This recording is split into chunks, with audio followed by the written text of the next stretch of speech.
my reading of the situation is that Teagasc are doing this research because there was funding made available from the EU. It's a funding-led piece of research. It has nothing to do with finding solutions to potato blight, right? If you look at it, the sort of, when you're at a problem exploration stage, it could not have led to the solution being to use a risky technology as a solution. It's assways, right? So that alone, when I read the application, I was appalled because there's no rationale for it. It is stupid. It is so stupid, it's incredible. So that was enough to make me query it. When I read through the application in detail, I think it's a very, very poor research application. Now, let's put it this way. If it was an undergraduate thing, I would fail them. What can I say? Somebody dealing with a risky technology, they have the competence to produce a decent quality application. Would you trust them? I also have huge problems with the way the application process was dealt with because, as I said, regulatory capture is a major issue in the GM regulatory system in Europe. And so I don't trust what EFSA say. I don't trust their decisions. There's also some very questionable stuff about what's happened within the Commission in the last 8 years around GM. The industry are having too much influence in there, and the other people are not being allowed. I mean, if you look at the directive 2001-18 and what it says there, that has all been undermined. It's got to the point now where they have replaced step by step with this stupid 6-step procedure.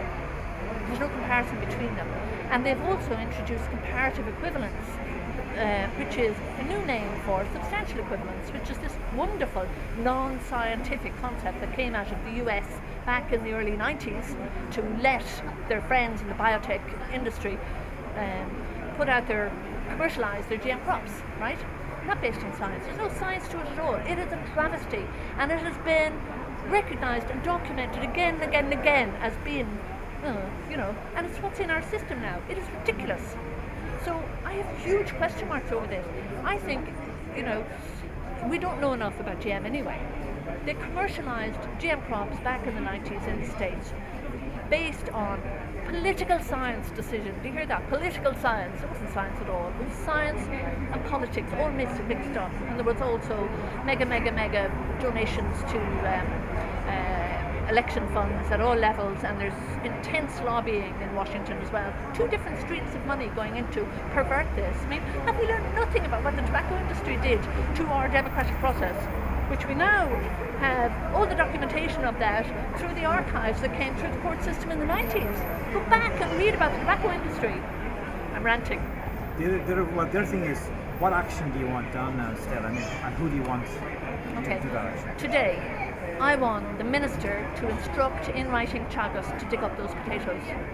The Minister has the power to do that. Section 19 of what I call the Teagasc Act, Agriculture, something, Training and Advice, 1988. The Minister has the power to tell Teagasc to do anything or to want to do anything, as long as he does it in writing.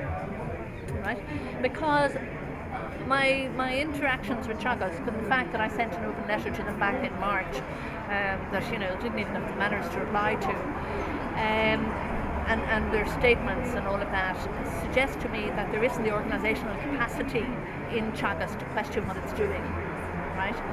So the Minister has the power to tell Teagasc what to do. So I want the Minister to exercise that power in telling him to dig up those spuds. It is immoral. It is an appalling injustice that those spuds were planted during the period of a legal review possibility. It is absolutely appalling. This isn't planning, In planning they do that, and they say, oh well, if they start putting it up, they'll dismantle it. But in this case, you've got these GM plants in the field now, which are like the issues of horizontal gene transfer alone means those plants are impacting on their environment and everything in the biosphere around them.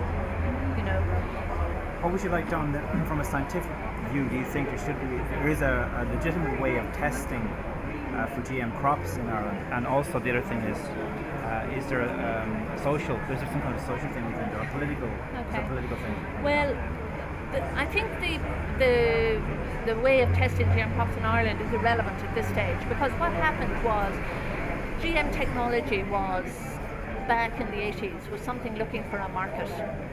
And the people who were involved in the chemical industry then, they're smart people, they employ very smart people.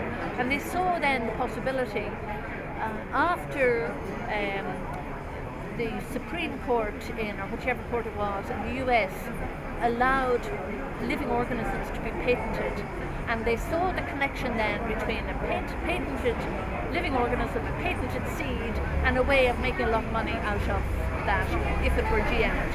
And that's where the impetus for this is coming from. It is based on faulty science right from the beginning. Right from the very beginning, they say that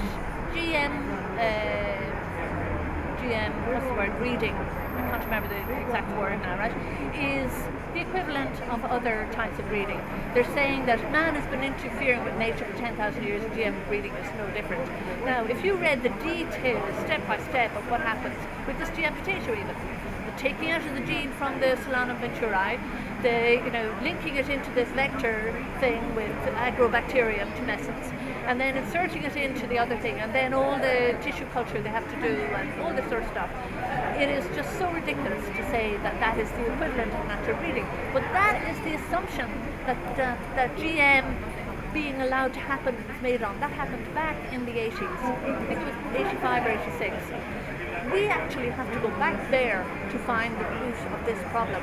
So testing plants in Ireland is not the answer. It's going back there. We need an international review of the GM situation, because GM got involved in food because the companies who were involved in chemicals saw a way of making a killing on it, because everybody eats food every day, and it's all about being able to patent the source of food. It's all about money. Right.